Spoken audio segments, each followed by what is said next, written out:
Number 6.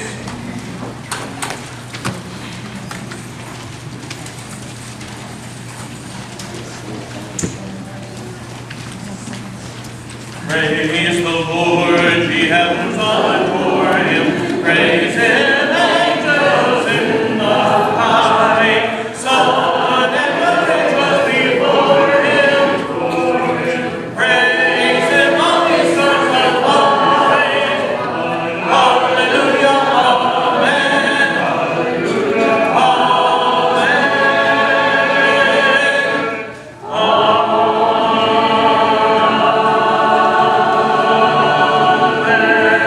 Hallelujah, praise the God of our salvation. Hosts on high his power proclaim. All creation, fall and magnify his name. Hallelujah, amen.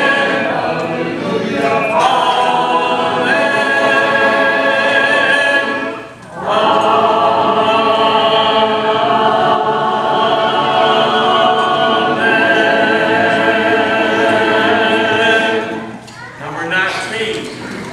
Number 19.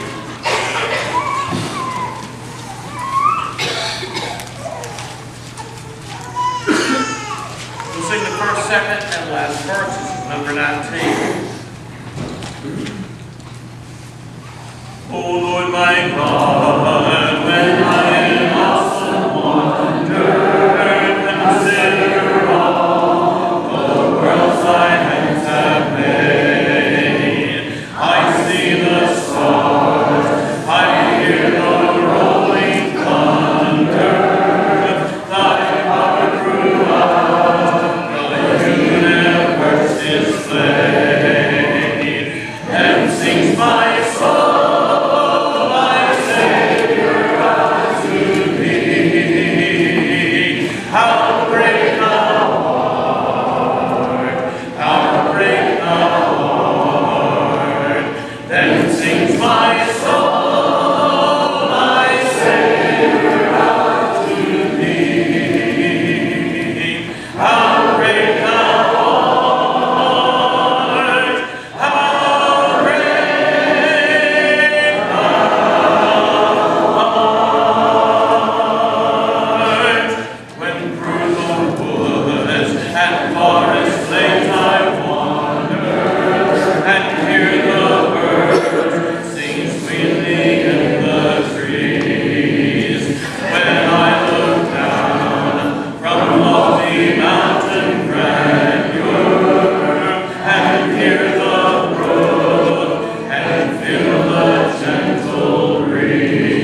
beyond the azure blue, a tall and superhuman sight. He tends his path with every good, and brings the world with his great might. There is a God.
Number 78.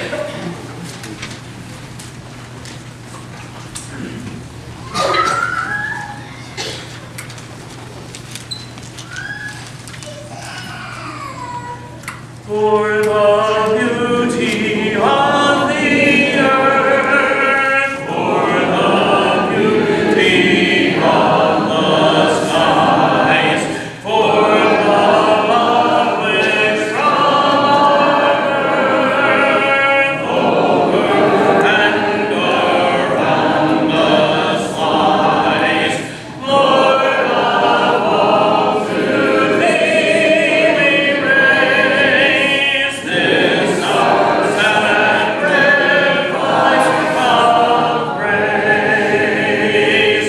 For the beauty of each hour of the day and of the night, hill and vale and tree and flower, sun and moon and star of light.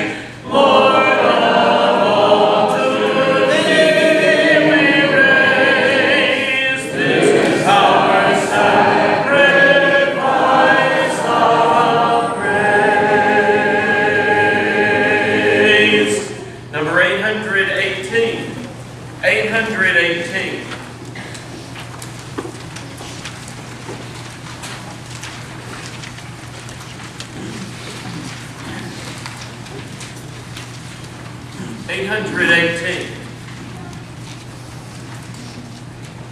The spacious firmament of night, with all the ethereal skies and spangled heavens, a shining frame, their great original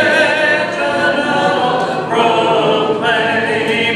Young wearing sun from day to day does his creator power display, and publishes to every land the work of that almighty hand.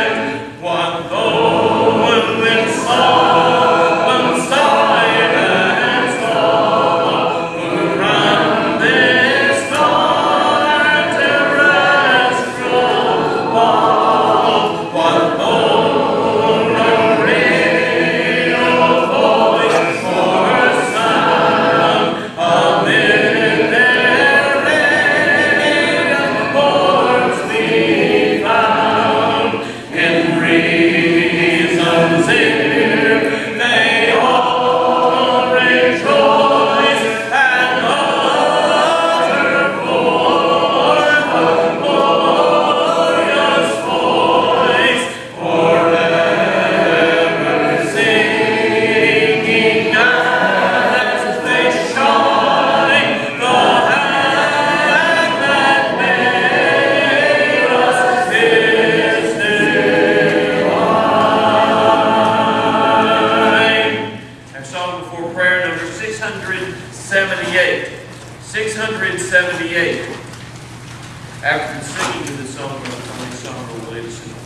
678.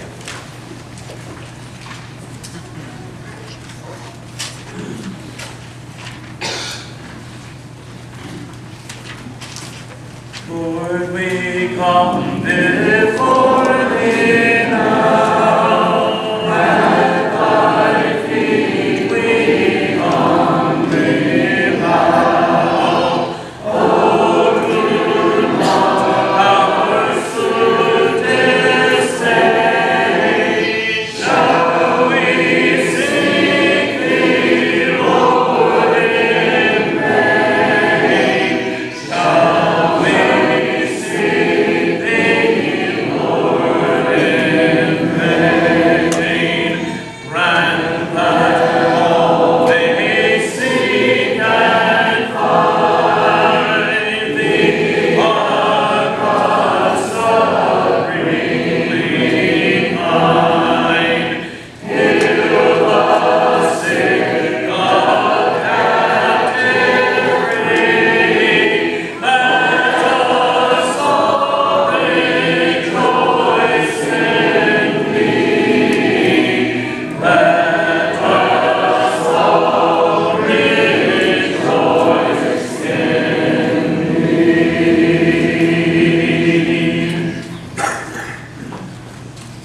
Our Father, who art in heaven, hallowed be thy great and good name. Father, may we always reserve your name for glory. Father, thankful for this congregation that meets here, for what it has always been, for what it is, what it's going to be. Father, we're thankful for some of the people that we have here that can meet emergency situations such as we had this morning. It's great to know that you've taken care of us. Father, we offer special prayer for Morgan, for his care and for those who care for him, for his family. And they're anxious. Father, please send us some relief from cancer, Alzheimer's, and such diseases. They're so cruel. And then please send us some relief.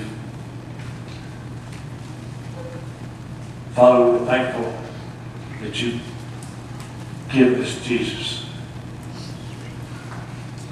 Through his death, burial, and resurrection, we have hope of eternal life with thee. We're thankful for prayer. We're thankful for forgiveness, and Father, we ask for forgiveness. We beg for forgiveness. Without your forgiveness, we have no hope. Father, there's many that labor in your kingdom. Spread the word. The teachers right here in this building, the teachers out all over the world. We ask for strength, courage, and knowledge to always be able to proclaim your word. Father, help us always remember that we're supposed to be examples of Christianity. Help us to always act as we should, speak as we should. And when we care for others,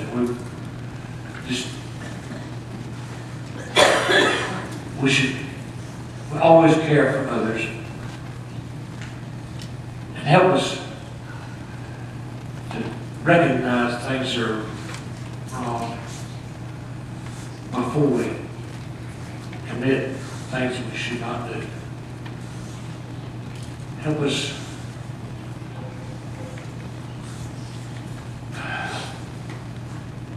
in my case, I ask you to help me mind my own business and not look after others unless they ask me. Father, there's so many small things we need to do to be more like thee. When we ask that we leave this place today, that you go with us, that you watch over us, you guide us, protect us, keep us on. In Jesus' name I pray. Amen.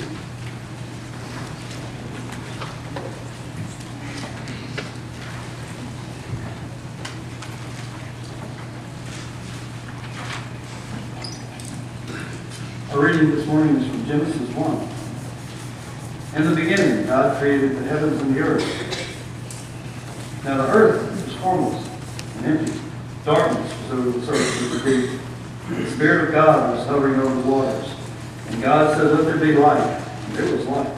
God said the light was good. He separated the light from the darkness.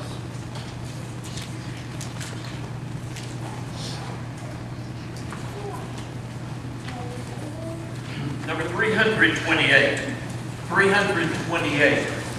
Sing the first verse of this song. Prepare mind, take the word. 328.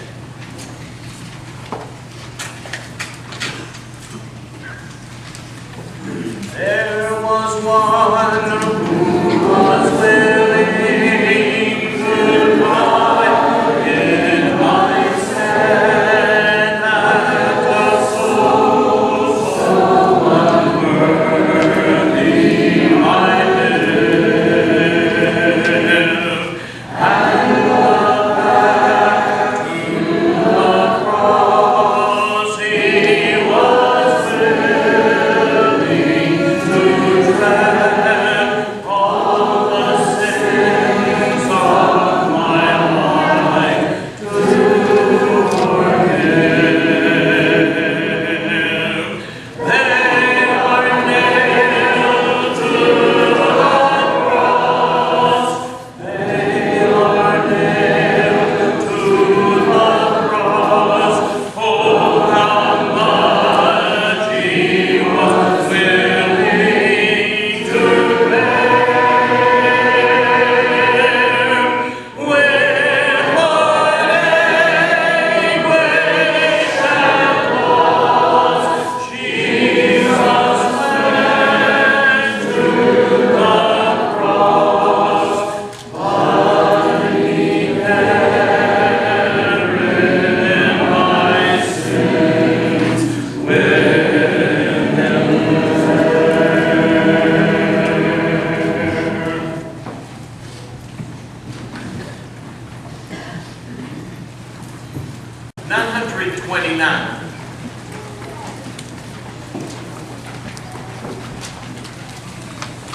929. This is my Father's world, and to my listening ears, all nature sings, and round me rings the music of the spheres. This is my Father's world, I rest me in the thought of rocks and trees, from skies and seas, His hand of wonders wrought. Number 920. 920.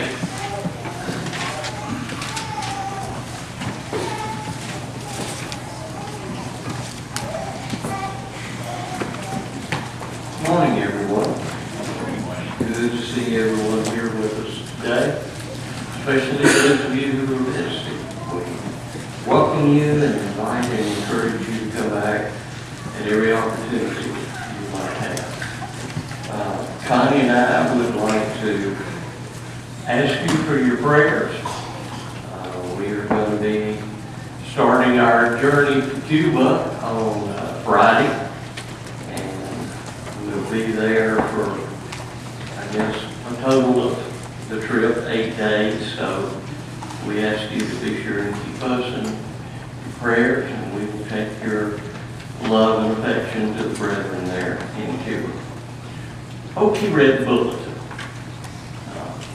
I have always kind of been a space nut, or not just science fiction space nut, but the real thing. And of course, yesterday we celebrated the 50th anniversary of the Apollo moon landing. Now, I don't know if you realize what a major human undertaking that was. Thousands upon thousands of people were involved to get those men to and back from the moon safely. And it was a wonderful, wonderful event. The whole world was riveted. And I know there's still people who say we didn't go there. Let me assure you, if we hadn't made it, the Soviets would have been jumping up and down, screaming. They would have had conniption fits. And they didn't. So even they acknowledged U.S. success. But if you also read the bulletin, I made mention of Apollo 8. Apollo 8 honestly was probably the only good thing that came out of 1968. In my U.S. history class at Chat State, I teach that as the bloody year in the United States. Dr. King's assassination, Bobby Kennedy's assassination, 16,000 American soldiers died in Vietnam. The divisions that were in the country, demonstrations at the Democratic National Convention, civil rights going on, so much division, and then all of a sudden, in December of that year, Apollo 8 orbits the moon. And as they were doing their TV show, whatever you want to call it, on Christmas Eve, and of course Apollo 8 was the very famous picture with the moon in the foreground and the crescent Earth behind it. On Christmas Eve, they gave their Christmas present to the world as they read Genesis chapter 1. Those guys saw the wonderful creative power of God. Now what's sad is Darwinian evolutionists, and I'll be using that term, don't believe God had anything to do with it. Now quite honestly, let me make a statement here, and this is biased, but I intend to be. Science has no right whatsoever to talk about origins. One of the very basic definitions of science is observing phenomena. Who was there? Which one of these scientists today who denies God's creative power watched their so-called Big Bang? And so there is a conflict on origins. And just up front, let me say, Genesis chapters 1 and 2 are not the only two places in the Bible we have creation. And today I want to share just a whole series of verses with you that talk about God's creation. But let me read one as we begin. Aristotle would have loved the Hebrew writer. Aristotle, of course, is basically what we call the father of logic. He would have loved the Hebrew writer.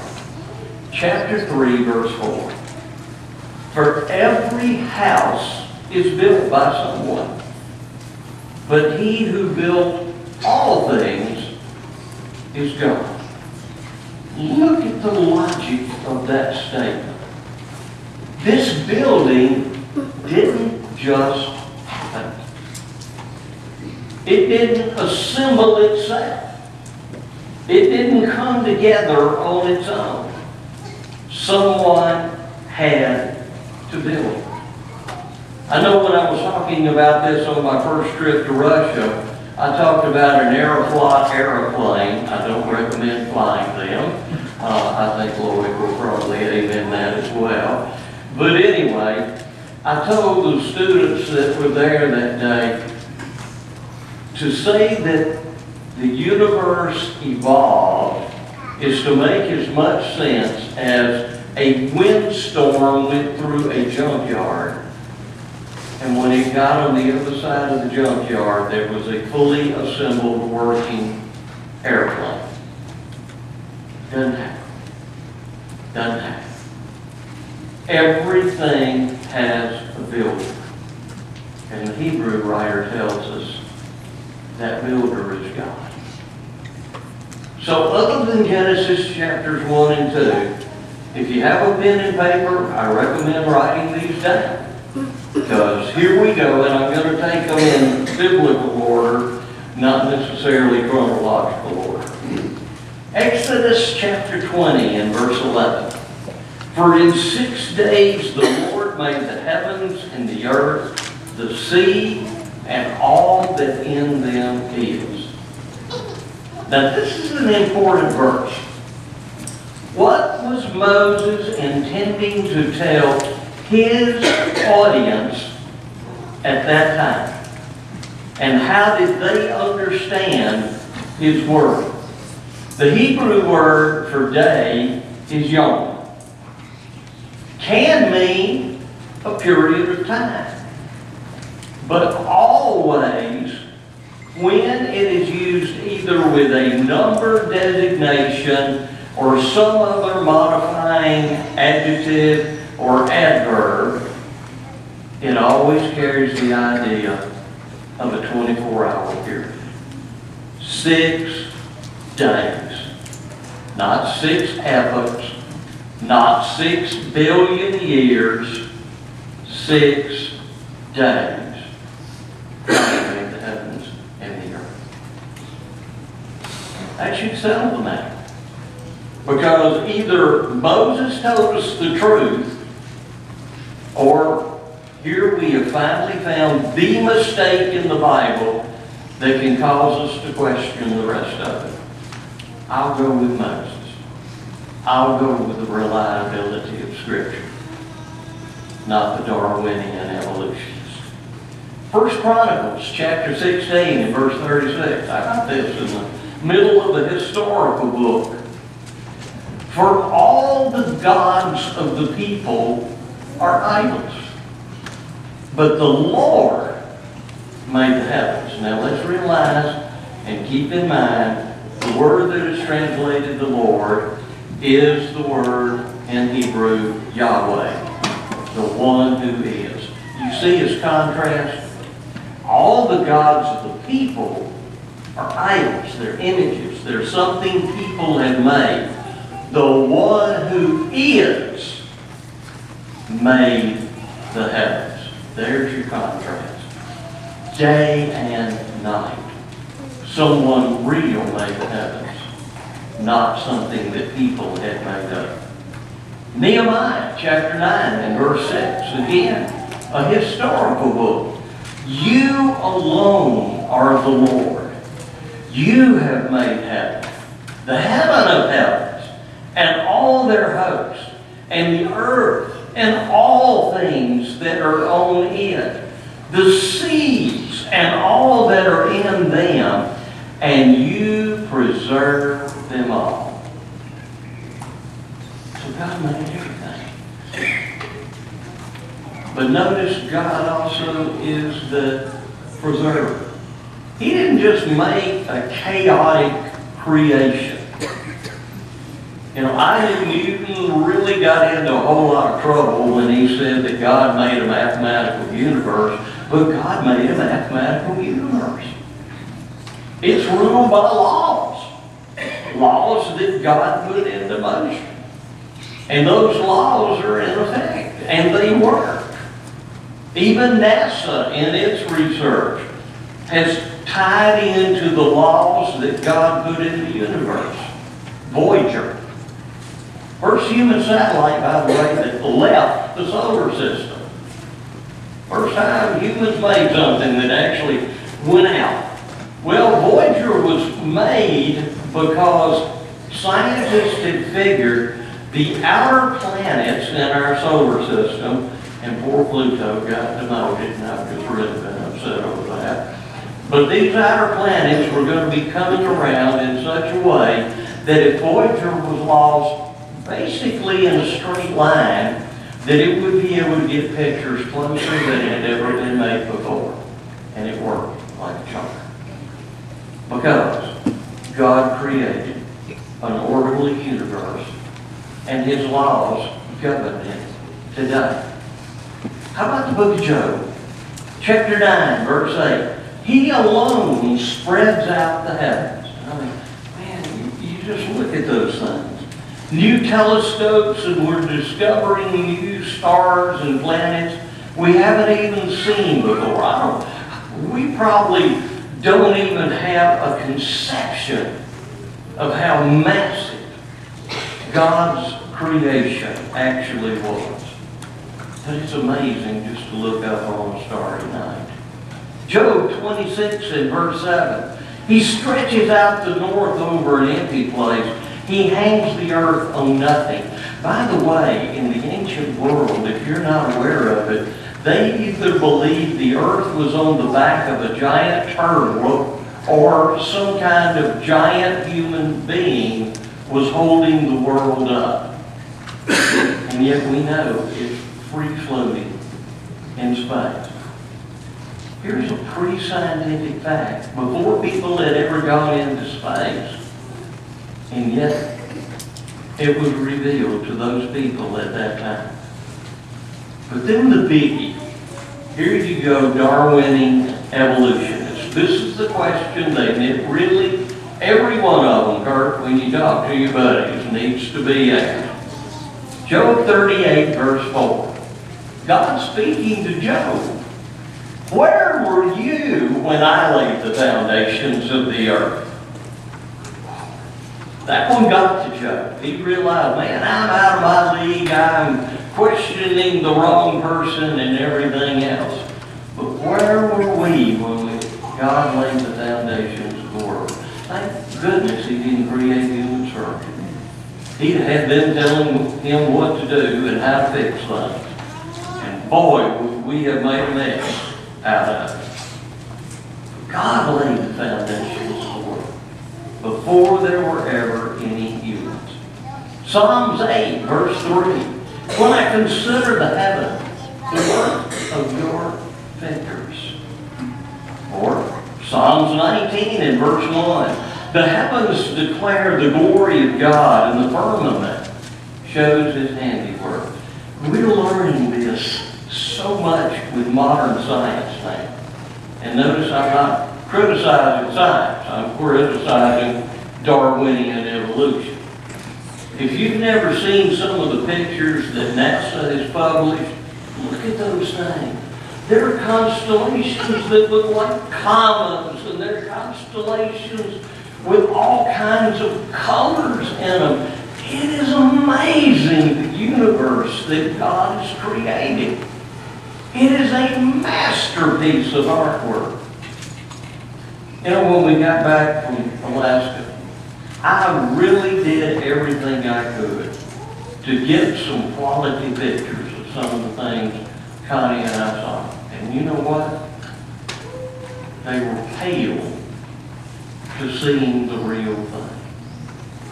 Because the best camera, the best artist, none of us can touch the majesty of God. Psalms 24, verse 1 mentions the earth. And then verse 2, for He has founded it upon the seas and established it upon the waters. And guess what? The earth is more liquid than salt. Again, probably a very pre-scientific fact. Psalms 33, verse 6, by the word of the Lord the heavens were made. Psalms 102, verse 25, of old you laid the foundations of the earth. Well, yeah. David lived roughly about 1,000 years before the time of Christ. So, yeah, he could look back and say that was olden times for certain. So, moving on to Isaiah. O Lord of hosts, you made the heavens and the earth. By the way, this is in Isaiah's prayer as he is asking God deliverance from Sennacherib and the Assyrian army. And notice how he acknowledges God. Realize Rabshakeh, who had come to the gates to demand surrender, had disparaged God. And so Isaiah exalts him, and God responds. Isaiah 42, verse 5. Thus says the Lord God, who created the heavens and the host of them, and spread out the earth and that which it is in, and who gives breath to the people on it. When did Adam become a living soul? God breathed into him the breath of life. Who did the flood take out? Those with the breath of life. Jeremiah 10, verse 12. He has made the earth by his power. He has established the world by his wisdom and has stretched out the heavens at his own discretion. Wow. Amazing things. And notice these writers giving credit to God for what he had done. Well, let's jump to the New Testament. Acts 17, verse 24. Let me set the scene. Paul is in Athens. The Athenians, well, people of Greece, had 1,120 different deities they worshiped. Paul is standing in the shadow of the great Athenian Acropolis with some of the most majestic heathen temples that had ever been built. And standing in the shadow of all of that, he has seen an altar to an unknown God. And so he declares that God to them. And in Acts 17:24, about that God, he said, God who made the world and everything in it. 1 Corinthians chapter 4, or 2 Corinthians 4, verse 6. For it is God who commanded the light to shine out of darkness. John read that for us this morning. And then, of course, Hebrews 11:3, by faith we understand that the worlds were framed by the Word of God. And then in a book that might surprise us, Revelation chapter 10 in verse 6. And honored him who lives forever and ever, who created the heavens and the things that are in it, the earth and the things that are in it, and the sea that are and the things that are in it. But you know, we have one more authority about God being the Creator. His precious Son came to earth, and Jesus himself acknowledged that God in the beginning made them male and female. Now, realize the credibility of Jesus rests on this. If Jesus is who he says he is, then that statement must be taken as true. And if that statement can be proven false, we can question the entire credibility of Jesus. But his credibility is unquestioned. And so the response to that is, the statement is true. We don't live in a happenstance, accidental creation. We live in a world that was created by the greatest mind that has ever lived. And it is true, true, true. An amazing place. And that great mind, who in Job 38 will tell Job, I know when deer bring forth their young.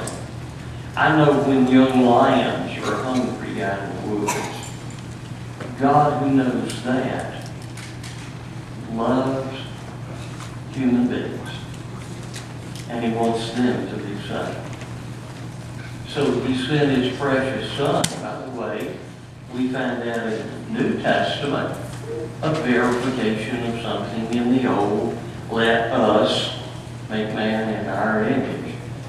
That Jesus is co-creator with God.